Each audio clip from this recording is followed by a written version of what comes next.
Hello everyone, आप देख रहे हैं चैनल अमीन इग्नू इन्फो। और दोस्तों, इग्नू के जो एडमिशन हैं जुलाई 2024 सेशन के वो फाइनली शुरू हो गए हैं। आज की इस वीडियो में हर एक इम्पोर्टेंट इन्फॉर्मेशन आपके एडमिशन प्रोसेस को लेकर और एडमिशन लेने के बाद के प्रोसेस को लेकर इस वीडियो के अंदर हम डिस्कस करने वाले हैं। वीडियो थोड़ी लंबी ज़रूर हो सकती है, लेकिन आप लोगों के लिए बहुत ही इंपॉर्टेंट इन्फॉर्मेशन हम इस वीडियो में डिस्कस करेंगे, जो भी इग्नू में एडमिशन लेने के लिए इंटरेस्टेड है। तो लेट्स स्टार्ट द वीडियो। सबसे पहली बात हम बात करते हैं यार, एडमिशन की लास्ट डेट फ़िलहाल के लिए 30 जून रखी गई है, लेकिन डेफिनेटली ये जो एडमिशन का प्रोसेस है ये कम से कम अगस्त तक चलता है। तो आपके पास अभी आराम से 3-4 महीने हैं, आप आराम से एडमिशन ले सकते हो। दूसरी चीज़, इग्नू में एडमिशन लेने के लिए जो भी एसेंशियल क्वालिफिकेशंस होते हैं वो कंप्लीट होनी चाहिए। आप किसी दूसरी यूनिवर्सिटी की तरह as a final year student इसमें अप्लाई नहीं कर सकते। ऑलराइट, यानी कि अगर मास्टर्स के लिए अप्लाई कर रहे हो, ग्रेजुएशन कंप्लीट होनी चाहिए, और अगर यूजी के लिए अप्लाई कर रहे हो, क्लास 12 कंप्लीट होनी चाहिए। इसके बाद हम बात करते हैं इग्नू में एडमिशन के लिए डॉक्यूमेंट्स क्या क्या चाहिए। सबसे पहले आपका फ़ोटोग्राफ, सिग्नेचर और 10th और 12th की मार्कशीट। अगर आप किसी रिजर्व कैटेगरी से हो, SC ST PWD रिजर्वेशन नहीं है, लेकिन वो भी एक कैटेगरी है, OBC वगैरह, इन कैटेगरी से बिलोंग करते हो तो इनका डॉक्यूमेंट भी आपको चाहिए होगा। इसके अलावा अगर आपके पास कोई एक्सपीरियंस है तो उसका एक्सपीरियंस सर्टिफिकेट भी आप लगा सकते हो, अगर आप लगाना चाहते हो तो। अदरवाइज़ नहीं लगाना चाहते तो लगाना ज़रूरी नहीं है। ऑलराइट, और इसके अलावा अगर आप मास्टर्स के लिए अप्लाई कर रहे हो तो ग्रेजुएशन की मार्कशीट। इतने डॉक्यूमेंट आपको एडमिशन के लिए चाहिए होते हैं। अगर आपके पास प्रोविजनल सर्टिफिकेट है आपके क्वालिफिकेशन का तब तो ठीक है, अगर नहीं है तो उसकी जगह पर आप अपनी मार्कशीट भी लगा सकते हो, लेकिन डॉक्यूमेंट सारे ओरिजिनल होने चाहिए। हमने एडमिशन फॉर्म के ऊपर वीडियो बना रखी है, आप चाहो तो उस वीडियो को देख सकते हो, लिंक आपको डिस्क्रिप्शन बॉक्स में मिल जाएगा। इसके बाद हम बात करते हैं दोस्तों, इग्नू का एडमिशन का प्रोसेस किस तरह से चलता है। सबसे पहले आपको ऑनलाइन इग्नू की वेबसाइट पे जाके रजिस्ट्रेशन करना होता है। ठीक है, रजिस्ट्रेशन जब आप कर लेते हो तो आपकी ईमेल आईडी पर मेल आ जाता है कि आपका रजिस्ट्रेशन वाला स्टेप कंप्लीट हो गया है, ये आपका यूज़र नेम और पासवर्ड है। फिर उसी यूज़र नेम और पासवर्ड को लॉगिन करके आप फॉर्म को कंप्लीट करते हो, अपनी पर्सनल डिटेल्स देते हो, एकेडमिक डिटेल्स देते हो, किस प्रोग्राम में आपको अप्लाई करना है उसकी डिटेल देते हो, अपने एड्रेस की डिटेल देते हो, डॉक्यूमेंट अपलोड करते हो, और फिर फाइनली फ़ीस पेमेंट कर देते हो। फ़ीस पेमेंट करने के बाद एडमिशन इग्नू के अंदर इमीडिएटली कंफर्म नहीं होता। जब आप फ़ीस पेमेंट कर देते हो उसके बाद आपने जो भी डिटेल्स फॉर्म में डाली होती हैं उसको वेरीफाई करा जाता है आपके रीजनल सेंटर द्वारा। यानी कि जिस भी रीजनल सेंटर में आप एडमिशन ले रहे हो वहाँ से डॉक्यूमेंट वेरीफाई होंगे। वेरीफाई करने के बाद ही आपका एडमिशन कंफर्म होता है।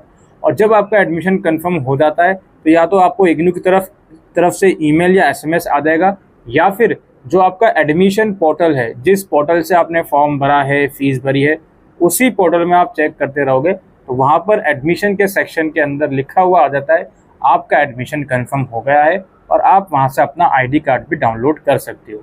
ये प्रोसेस है इग्नू के एडमिशन का, और इसके अंदर पूरा डिटेल प्रोसेस ऑनलाइन है, कहीं पर भी जाने की ज़रूरत नहीं है। कई बार क्या होता है, जब आप फ़ीस भर देते हो, फ़ीस भरने के बाद इग्नू को ये लगता है कि इस बच्चे के ये डॉक्यूमेंट्स गलत हैं, ये ब्लर अपलोड करे हैं, तो आपके पोर्टल के अंदर वो लोग डिस्क्रिपेंसी डाल देते हैं, उसे आपको रिजॉल्व करना होता है। वहीं पर दोबारा से डॉक्यूमेंट को अपलोड करने का ऑप्शन वो लोग देते हैं। इन सारी प्रक्रिया में फ़ीस पेमेंट से लेके एडमिशन कन्फर्मेशन तक कितना टाइम लग सकता है। देखिए दोस्तों, बहुत से एडमिशन मैंने ऐसे करे हैं बच्चों के जिनका एडमिशन आज करा कल भी कंफर्म हो गया, सेम मतलब विदिन 24 आवर्स। बहुत से स्टूडेंट ऐसे हैं जिनको 1 हफ़्ता लगा, 2 हफ्ते लगे, इवन कुछ स्टूडेंट ऐसे भी हैं जिनको 1 महीने से ज़्यादा का भी टाइम लग जाता है एडमिशन में। तो आप घबराओ मत, आपने अगर डॉक्यूमेंट सही से अपलोड करें, जस्ट अपना पोर्टल दिन में 1-2 बार चेक करते रहो कि एडमिशन कंफर्म हुआ या नहीं हुआ। आइडियल टाइम 1 हफ्ते का मानकर चलिए। ये सारा एडमिशन की प्रक्रिया थी, प्री एडमिशन या एडमिशन की प्रक्रिया। अब एडमिशन कंफर्म हो गया इग्नू में, इसके बाद का क्या प्रोसेस है जी। इसमें आपकी क्लासेस होती हैं, असाइनमेंट होते हैं, एग्ज़ाम्स होते हैं, सारी चीज़ें होती हैं। सबसे पहले बात करते हैं असाइनमेंट की। असाइनमेंट जो है इग्नू का बहुत ही क्रूशियल पार्ट है दोस्तों। बिना असाइनमेंट के आप इग्नू का कोर्स कंप्लीट नहीं कर सकते, जिस भी डिग्री या डिप्लोमा में आपने एडमिशन लिया है। तो जिस भी प्रोग्राम में आपने एडमिशन लिया है उस प्रोग्राम के टर्म एंड थ्योरी एग्ज़ाम भी होंगे और असाइनमेंट भी होंगे। असाइनमेंट के क्वेश्चन पेपर आपको कुछ कुछ कोर्सेज के वेबसाइट पर देखने को मिल जाएंगे। आप उसे डाउनलोड करके बनाना शुरू कर सकते हो। और कुछ कुछ कोर्सेज के हो सकता है इन प्रोसेस में हो, बिकॉज ये वीडियो में रिकॉर्ड कर रहा हूँ अराउंड मई के मंथ में, तो हो सकता है अभी हर एक प्रोग्राम का असाइनमेंट का क्वेश्चन पेपर नहीं आया हो। असाइनमेंट सबमिट कहाँ होते हैं? जो आपने एडमिशन फॉर्म में स्टडी सेंटर चूज़ करा है वहीं पर असाइनमेंट सबमिट होते हैं।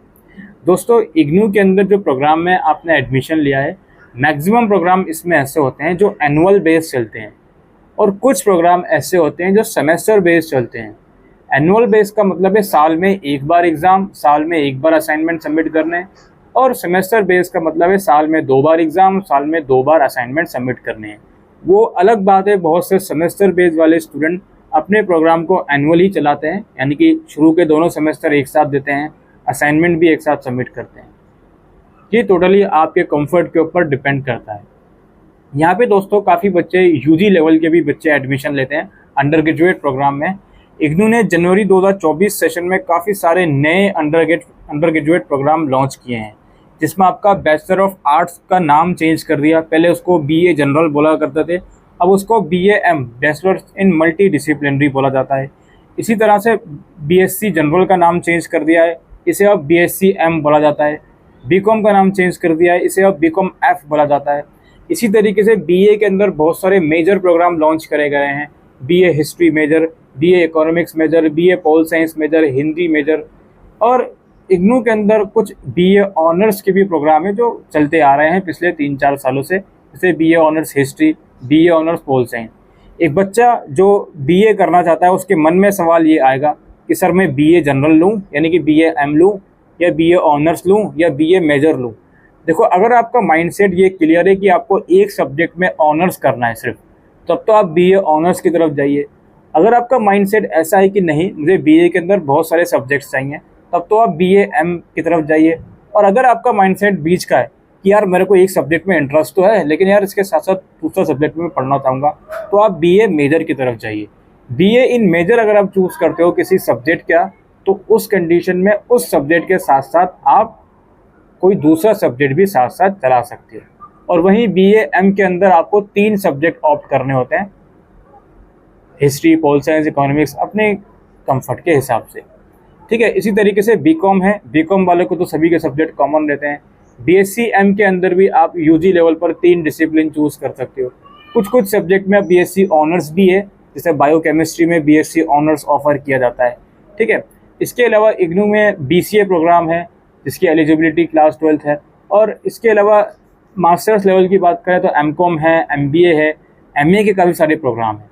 UG लेवल के जितने भी प्रोग्राम मैंने आपको गिनवाए BA के, वो सारे एनुअल बेस में चलते हैं। सेमेस्टर बेस ज़रूर हैं, आप जब फॉर्म भरोगे सब्जेक्ट भी सेमेस्टर के हिसाब से दिखाएगा, लेकिन दोनों सेमेस्टर के एग्ज़ाम एक साथ होते हैं। ऑलराइट, तो जो एनुअल प्रोग्राम चलता है उसके जुलाई 2024 के एग्ज़ाम जून 2024-25 में होंगे, और उसके असाइनमेंट मार्च 2025 में सबमिट होना शुरू होंगे। और जो सेमेस्टर बेस्ड प्रोग्राम है, फॉर एग्जांपल BCA है, मास्टर्स लेवल पर MBA है, MCom है, ये सेमेस्टर बेस्ड प्रोग्राम है। तो इनका जो एग्ज़ाम्स हैं सेमेस्टर 1 के, वो दिसंबर 2024 में हो जाएंगे, और असाइनमेंट सितंबर 2024 से सबमिट होना शुरू होंगे। ठीक है, ये असाइनमेंट की बात थी और एग्ज़ाम्स की बात थी आप लोगों की। क्लासेस की बात कर लेते हैं। इग्नू के अंदर क्लासेस लेना मैंडेटरी नहीं होता। अगर आपके सब्जेक्ट में प्रैक्टिकल का कंपोनेंट है तो प्रैक्टिकल की क्लासेस आपको ज़रूर से लेनी चाहिए। अब क्लासेस कब शुरू होती हैं? क्लासेस एक तो जो आपने स्टडी सेंटर चूज़ करा है वहीं लगेंगी।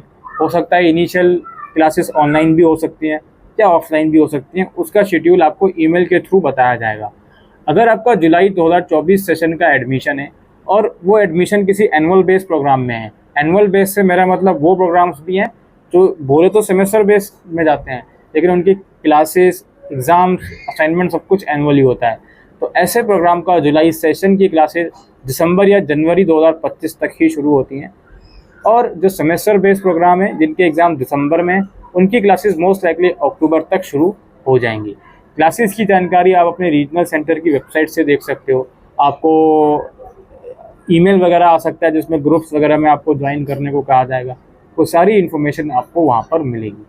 ठीक है, ये कुछ डिटेल इन्फॉर्मेशन जो इग्नू की तरफ से मैं देने आया था। एडमिशन प्रोसेस को लेकर। एडमिशन लेना कोई इतनी बड़ी बात नहीं है, सिर्फ मिनिमम क्राइटेरिया अगर आप मेंटेन कर रहे हो आपका एडमिशन हो ही जाता है, इसमें कोई बड़ी डील नहीं है। हमने अपने चैनल के ऊपर डिफरेंट कोर्सेज वाइज वीडियोस बनाई हुई हैं। अगर आप चाहते हो किसी कोर्स के ऊपर स्पेसिफिक वीडियो बनाई जाए तो कमेंट सेक्शन में आप ज़रूर लिखकर हमें बताइए। और अभी एज ऑफ नाउ 17 मई को वीडियो रिकॉर्ड करी जा रही है, प्रोस्पेक्टस इग्नू का आया नहीं है, लेकिन आप चाहो तो जनवरी 2024 सेशन के प्रोस्पेक्टस से इन्फॉर्मेशन ले सकते हो। ऐसे कोई खास चेंजेस प्रोस्पेक्टस में नहीं होते, सिर्फ वो डेट्स वगैरह बदल जाती हैं। ठीक है, इग्नू में कोई भी प्रोग्राम की आप फीस भरोगे उसके साथ 300 रुपये की रजिस्ट्रेशन और 200 रुपये की डेवलपमेंट फीस जाती है, तो इस चीज़ का ध्यान रखना। किसी भी प्रोग्राम की फ़ीस आप कहीं पर भी लिखी हुई देख रहे हो, अगर वो सिर्फ प्रोग्राम फीस लिखी हुई है तो उसमें 500 रुपये और ऐड होके आपको पे करने होंगे न्यू एडमिशन को लेते समय।